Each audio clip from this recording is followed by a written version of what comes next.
El contenido proporcionado en este podcast tiene fines informativos y educativos únicamente. CAP Medical presenta.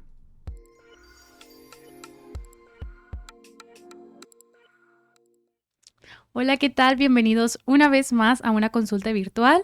Mi nombre es Nayeli Hernández y el día de hoy nos encontramos con la doctora Marcela Hernández. Muchos ya la conocen, otros no.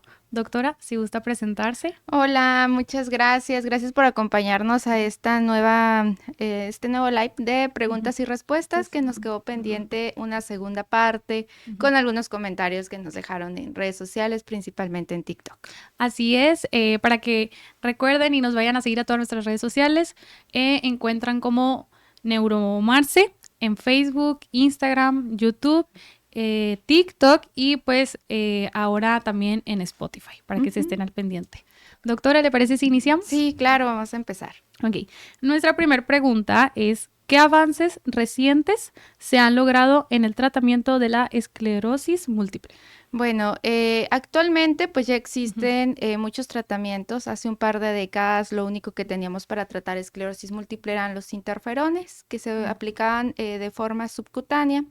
Actualmente pues también ya hay medicamentos que llamamos de alta eficacia que se aplican también de forma subcutánea, pero también hay medicamentos orales y medicamentos que se aplican de forma intravenosa. Okay. Entonces hemos avanzado, bueno, la medicina, la gente dedicada a esto, digo, porque nosotros lo llamamos finalmente a los pacientes, pero la gente que se ha dedicado a investigar pues nuevos medicamentos, actualmente existen un poco más de 30 medicamentos en el mercado para combatir o para manejar o tratamiento de esclerosis múltiple. En México pues tenemos la fortuna de contar con muchos de estos medicamentos, medicamentos que llamamos de alta eficacia. Se encuentran alemtuzumab, natalizumab, entre otros más, ¿no? Ocrelizumab. Son distintas moléculas y bueno, actualmente también se encuentran en desarrollo nuevos tratamientos, sobre todo para las formas progresivas, porque si bien recordamos, la esclerosis múltiple la dividimos en algo que se llama remitente recurrente, es decir, esos pacientes que tienen algún brote y de repente, bueno, se apaga más bien la actividad de la enfermedad un tiempo, pero si no reciben tratamiento pueden tener otro segundo brote, tercer brote y causar discapacidad.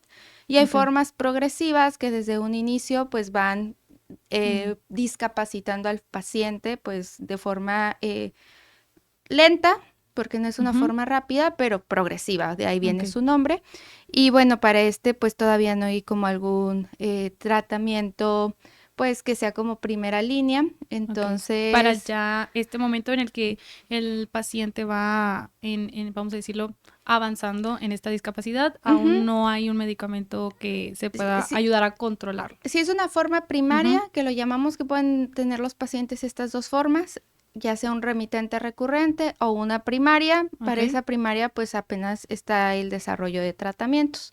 Para remitente recurrente, bueno, hay algunos criterios que tienen que tener los pacientes para entrar a tratamientos, ya sea llamamos plataforma, que son los iniciales, o tratamientos de alta eficacia.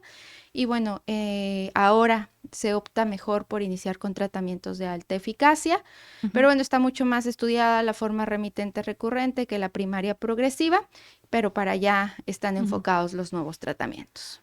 Y yo en lo personal tengo una pregunta, ¿se da más en mujeres o en hombres? La esclerosis múltiple se da más en mujeres. ¿Por qué? Consideramos que hay una relación con las hormonas, con la producción de estrógenos y progesterona, aunque no tenemos pues el 100% de las preguntas, o sea, de las respuestas más bien a esta pregunta, pero son varios factores los que se juntan para poder desarrollar esclerosis múltiple. De hecho, es muy baja la posibilidad de poderla heredar. O sea, de que no es una enfermedad hereditaria. No, sin embargo, tenemos que tener cierta predisposición genética para poderla desarrollar. El género o el sexo femenino es uno de ellos. Si cursas con obesidad durante la adolescencia, también es otro factor de riesgo. Si fumas, si tienes niveles bajos de vitamina D, si tuviste exposición o más bien tienes o eres portador de virus de Epstein-Barr, bueno, son algunos factores de riesgo que sumados, pues es mucho más fácil o factible que se pueda desarrollar la enfermedad. Vamos a decirlo, se tienen que juntar como estos detonantes para que se pueda generar la enfermedad. No se nace con ella? Eh, O, por ejemplo, en este caso, yo, Nayeli, no tengo esclerosis, pero se pudiera desarrollar más adelante. Pues sí, se tiene que nacer con cierta predisposición a Ok. desarrollar la enfermedad. Evidentemente, pues no hacemos algún estudio a la población en general que sea como de escrutinio o como se me fue ahorita la palabra, pero sí, o sea, no hace un tamizaje, perdón, no Ok. hacemos un tamizaje buscando en todas las personas esclerosis múltiple. Ok. Sin embargo, bueno, si tienen clínica, que ya Ujú. lo hemos comentado en algunos otros lives, donde presentan alteraciones de la sensibilidad, problemas para hablar, incoordinación de los movimientos, entumecimiento de alguna parte del cuerpo, algunos episodios donde pierden la visión. Bueno, Ok. pues todo esto, y siendo una persona, por ejemplo, joven, también se ha visto más en pacientes que descienden pues de europeos o de Ok. personas que viven en países altos, bueno, de altitudes hacia el norte. Sí. Entonces, todo eso pues nos hace sospechar la enfermedad y ya ahí es donde pedimos estudios O para sea, confirmarla. ok, perfecto.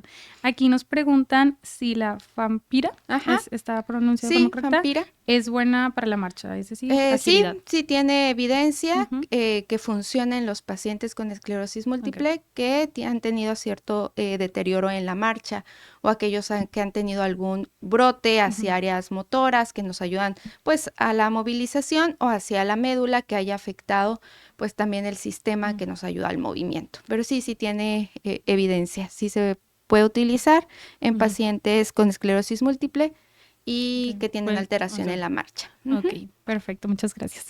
La siguiente pregunta sería, Sí. ¿cuáles son las causas más comunes del dolor neuropático y cómo se manejan clínicamente? Ok, bueno, en México la causa más común Ujú. es la neuropatía diabética. Ok.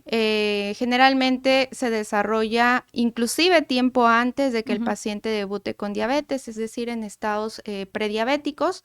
Pueden empezar a tener unas alteraciones, sobre todo sensitivas, Ok. que los pacientes refieren como hormigueo o piquetitos en los pies y que estos suelen ser simétricos, es Ujú. decir, en los dos pies y que van a ir ascendiendo.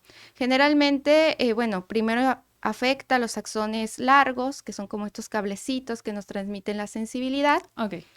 y cuando llega a la altura de la rodilla Ujú. empiezan a tener alteraciones sensitivas en las manos porque empieza a afectar axones más cortos.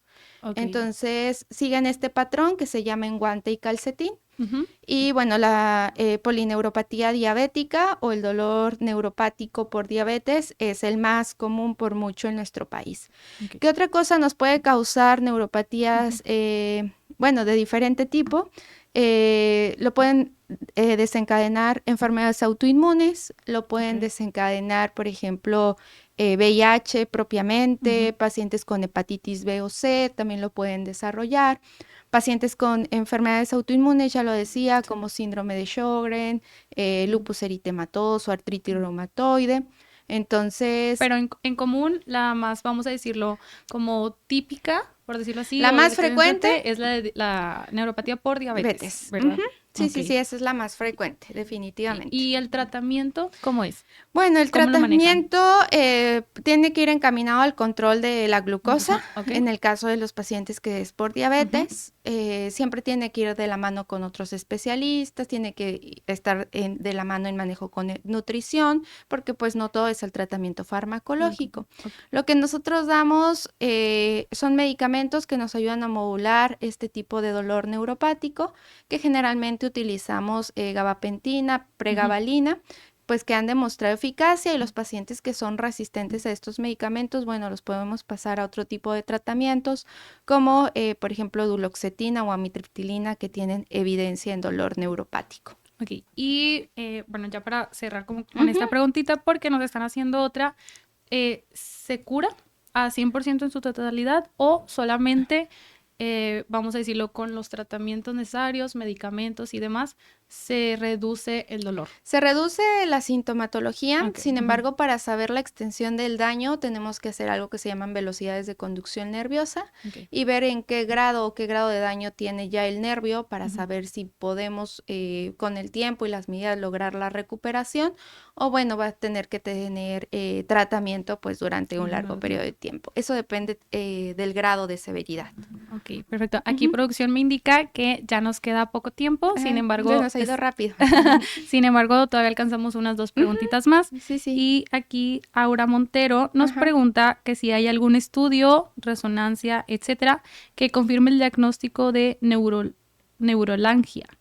Neuralgia. Neuralgia. Yo creo que neuralgia. Perdón, del trigémino. Sí, todos los pacientes con neuralgia del trigémino tenemos que hacer la resonancia magnética, aunque ya hemos comentado en otros lives que la mayoría pueden quedar como una causa idiopática o una causa pues no determinada el por qué le sucedió la neuralgia del trigémino. Aquí, bueno, perdón que le interrumpa, nos comenta, dice, tengo 9 meses con molestia en el ojo y siento que ya lo vieron varios especialistas, pero que no se le ha quitado. Bueno, generalmente la neuralgia del trigémino afecta la segunda y la tercera rama del nervio trigémino que nos da la sensibilidad a la cara.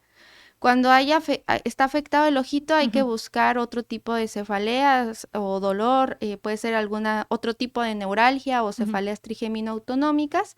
Necesitamos pues sí tener más datos para poder saber hacia qué diagnóstico se acerca más. Tenemos que mandar a hacer una resonancia magnética en todos los dolores atípicos e inclusive típicos de neuralgia del trigémino, porque sí puede haber alteraciones estructurales. Y el manejo de primera línea, aunque hay más, puede ser con carbamazepina y oxcarbazepina. Pero sí depende mucho. A lo mejor cuando no están respondiendo los pacientes al tratamiento, muchas veces hay que replantearnos el diagnóstico. Pero en este caso, como lo comenta la doctora, es necesario acudir a una consulta para pues revisar lo demás, que aprovechamos para dejarles los números en donde pueden agendar su cita para agendar con la doctora Marcela. La otra pregunta sería, ¿cuáles son los principales factores de riesgo para desarrollar un accidente cerebrovascular? Cerebrovascular. Cerebrovascular. Nos dejaron las preguntas, tal cual no las pasaron. Sí, tal cual así. ¿Y cómo se pueden prevenir? Ok, bueno, los factores de riesgo dependen también mucho de la edad, o sea, pacientes mayores arriba de 50 años, que son fumadores, por ejemplo, que son sedentarios, que tienen sobrepeso u obesidad, pacientes con niveles elevados de colesterol, triglicéridos, glucosa, presión arterial, bueno, todo eso, igual que esclerosis múltiple, se suman, se meten en una misma tómbola, todos esos se conjuntan y nos aumentan el riesgo cardiovascular, que de hecho tenemos calculadoras que pueden decirnos o predecirnos el riesgo de tener infartos cerebrales o infartos al corazón. Y bueno, ¿cuáles son las medidas para que no nos dé un infarto cerebral? Hacer ejercicio, comer sano, no fumar, estarnos revisando niveles de glucosa, colesterol, triglicéridos, mantener presiones arteriales pues normales. Entonces, pues no es así como alguna fórmula mágica. Es básicamente llevar una vida sana, ¿no? Exacto, saludable. Muchas de las veces se nos ha comentado que es importante hacer ejercicio, cuidarnos, la alimentación y demás, pero yo creo que no nos ponemos a pensar en todo el riesgo que hay si no lo hacemos. Justamente, o sea, hasta que no nos toca estar en el sitio del enfermo, pues no nos damos cuenta. Dicen que la salud es una corona que uno lleva y que solamente la ven los enfermos. Entonces, hasta que uno pues no está del otro lado, valora todas esas cosas que no hizo para mantener la salud. Muy bien. ¿Le parece una pregunta más para cerrar y terminar el live? Sí. Okay. Dice, ¿qué técnicas de estimulación cerebral profunda se están utilizando actualmente en el tratamiento de la enfermedad de Parkinson? Bueno, en la enfermedad de Parkinson ha sido muy novedoso porque no tiene tantos años que están descritos los casos. Bueno, sí, más de un siglo, pero en los últimos años se ha desarrollado la cirugía donde se colocan unos electrodos de estimulación cerebral a nivel de los núcleos de la base, que pues son los que nos ayudan a controlar el movimiento, es decir, nos dicen si nuestro movimiento es más lento o más rápido. En el caso de Parkinson, bueno, se ven alteradas unas vías que nos ayudan a que nuestros movimientos sean más rápidos. Entonces se colocan esos electrodos como si fuera un tipo de marcapasos Ok, que son como unos chuponcitos pequeños. Pues son unos electrodos en realidad pequeñitos, pero eso lo hacen los neurocirujanos funcionales, pues tienen que entrar al cerebro, entonces sí, quitan una parte pues del cráneo para poder entrar, pues ya son médicos también muy adiestrados, tienen años adiestrándose en este tipo de cirugías. Entran para colocar esos electrodos y por su parte los neurólogos, sobre todo los que se dedican a trastornos del movimiento, se encuentran monitorizando para saber que están dejando en el lugar correcto esos electrodos. Tiene otras aplicaciones, pero quizás sí la más famosa es Parkinson. Después de eso se les queda como un tipo de marcapasos a los pacientes, donde, bueno, con la cita se va modulando pues la cantidad de energía que requiere para que el paciente pues se pueda mover, les disminuye sobre todo el congelamiento de la marcha, la bradicinesia, que es la lentitud, y la rigidez. Entonces, sí, es muy buena la cirugía para los pacientes con Parkinson, pero antes de llegar a eso, pues sí tienen que pasar ciertas pruebas, ciertas evaluaciones para saber que son los candidatos ideales y que les va a ir bien con la cirugía. Entonces no es como que, vamos a decirlo, yo Nayeli tengo y me quiero operar simplemente para que se me quite y ya me van a operar. No, hay que pasar, como dices, como dice, por esta serie de pruebas para ver si soy candidata o apta para la operación. Exactamente, les hacen unos test antes de la cirugía junto con pruebas neuropsicológicas, tiene que tener evaluación por un psiquiatra, ver que efectivamente estamos frente a enfermedad de Parkinson